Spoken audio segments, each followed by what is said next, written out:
welcome back. As earlier I said that today I'm not actually preaching, but what we'll actually discuss today is more about success. I'm actually responding this due to a question that someone asked from the post that I had posted last week, and I'm responding this question because someone asked it, and the question was concerning success. And in response to this, we are going to look at two successful people in this world, or two successful characters that I'm actually going we are actually going to learn from those characters, and we'll know which criteria can we use so that we can be like them, so that we can be also a successful people. So I'm going to use Yusufi Malala as one of the character, and I'll also use Steve Harvey. We all understand the history of Steve Harvey, and just a few. I don't know if many of us understand this, the history or the story of Malala. But through this video, I just want you to understand the history, the biography of Yusufi Malala. Let me just give you just a short introduction about Yusufi Malala. Yusufi Malala was born in 1997 in the country, and she is currently in India, and she's one of the successful people in this world that has actually received a Nobel Prize, the same Nobel Prize that Mother Teresa had received, and some like Nelson Mandela. So we are going to look at them so that we can learn ourselves about success. So tune in, don't go to another channel. Malala Yousafzai is a female education activist who stood up to the Taliban, survived an assassination attempt, and became the youngest person ever to win a Nobel Peace Prize. Malala Yousafzai was born on July 12, 1997 in the Swat region of Pakistan to Zayuddin and Torp Kai Yousafzai. Her parents were determined to give her every opportunity a son would have, starting with an education.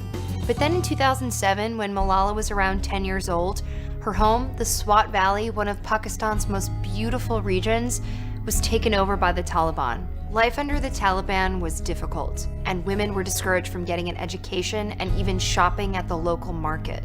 Malala's father, an educator who ran a number of private schools for girls, attempted to educate girls under the radar. Malala herself developed a stealthy route to school to avoid being caught. Eventually, the Taliban officially banned girls from going to school altogether. In January 2009, the precocious 12-year-old Malala started blogging for the BBC under the pen name Gul Makai, chronicling her life under the Taliban regime. Her writing was deep and thoughtful and beyond the years of an average 7th grader.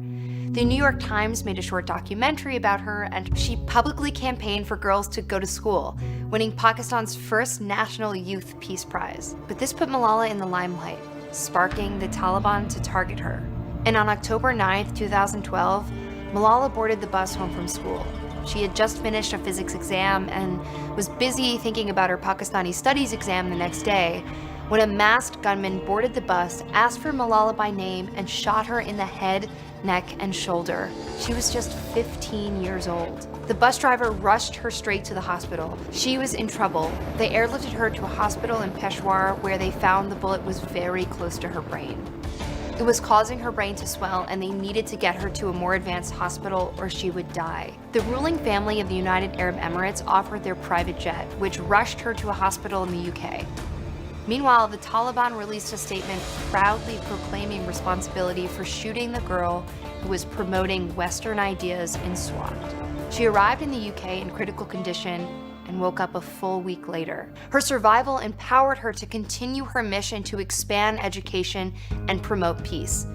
She started the Malala Charity Fund to help build schools. In 2013, she spoke at the UN. She went on to win the World Children's Prize, and in 2014, at 17, she won the Nobel Peace Prize. But even more impressive, after all she endured, Malala has never expressed anger or vengeance or any promotion of violence. Of her attacker, she says only that she believes he made a great mistake.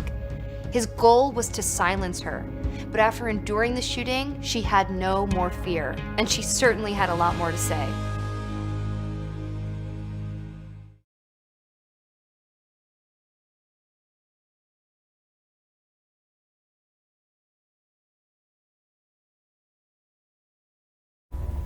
Yeah, you have heard now. That's a brief biography of Malala.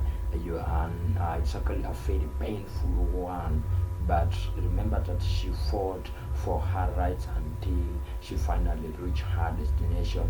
And remember, while she was speaking in a conference where she was receiving a Nobel Prize, there was a very important speech that she uttered, that me and you, I just want to learn from that speech and learn that you where the place that you are now is actually comfortable, because outside there we have many people who are actually having a lot of challenges, but despite the fact of challenges, they just want their dreams. So I just want you to listen, and then you start chasing your dreams. So this is actually a very important message. Remember that you are watching the best channel ever that you have not watched, so don't go to another channel. Not because it is unique, but because it is not. It is the story of many girls. Today, I tell their stories too. I have brought with me some of my sisters from Pakistan, from Nigeria, and from Syria who share this story. My brave sisters, Shazia and Kainat, who were also shot that day on our school bus, but they have not stopped learning. And my brave sister, Kainat Somro, who went through severe abuse and extreme violence. Even her brother was killed, but she did not succumb. Also my sisters here, whom I have met during my Malala Fund campaign. My 16-year-old courageous sister, Mozoon, from Syria, who now lives in Jordan as a refugee. And she goes from tent to tent, encouraging girls and boys to learn. And my sister, Amina, from the north of Nigeria, where Boko Haram threatens and stops girls and even kidnaps girls just for wanting to go to school. Though I appear as one girl, one person who is 5 foot 2 inches tall, if you include my high heels.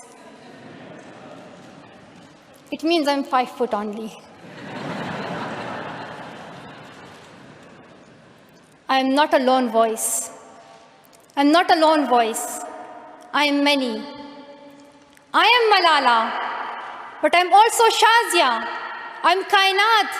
I'm Kainat Somro. I am Mozoon. I am Amina. I am those 66 million girls who are deprived of education. And today, I'm not raising my voice. It is the voice of those 66 million girls.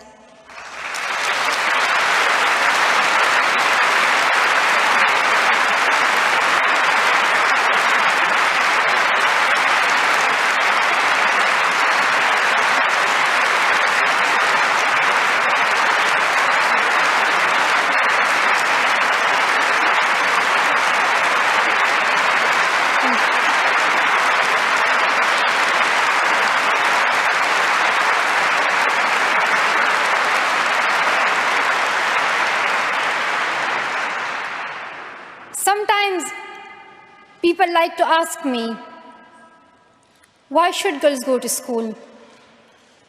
Why is it important for them? But I think the more important question is, why shouldn't they? Why shouldn't they have this right to go to school? Dear brothers and sisters, today, in half of the world, we see rapid progress and development. However, there are many countries where millions still suffer from the very old problems of war, poverty, and injustice.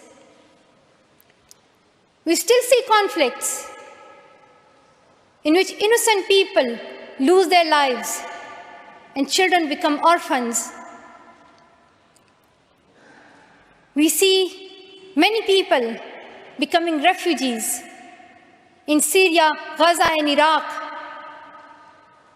In Afghanistan, we see families being killed in suicide attacks and bomb blasts.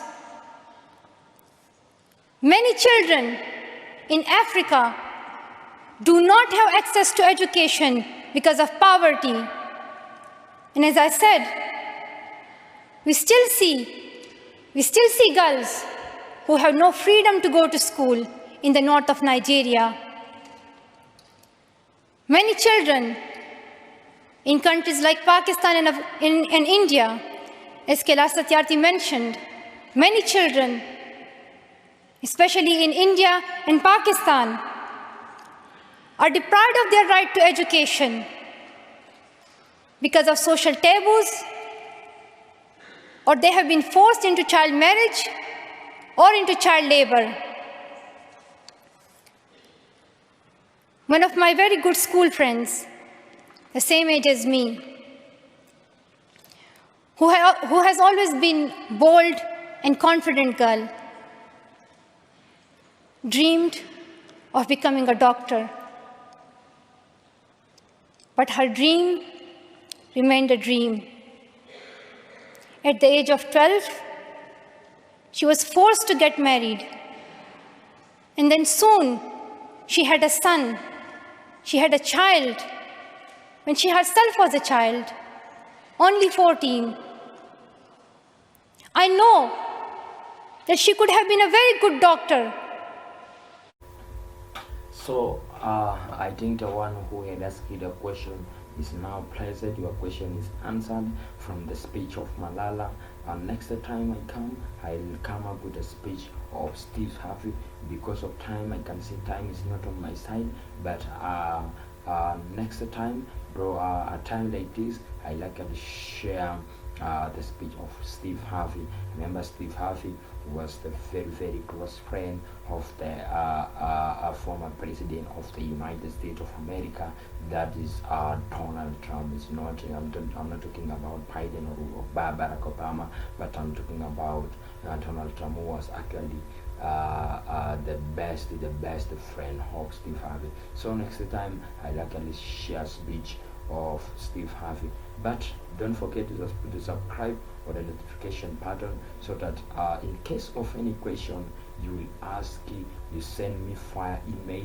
You know my email, it's actually on my website. Visit my website.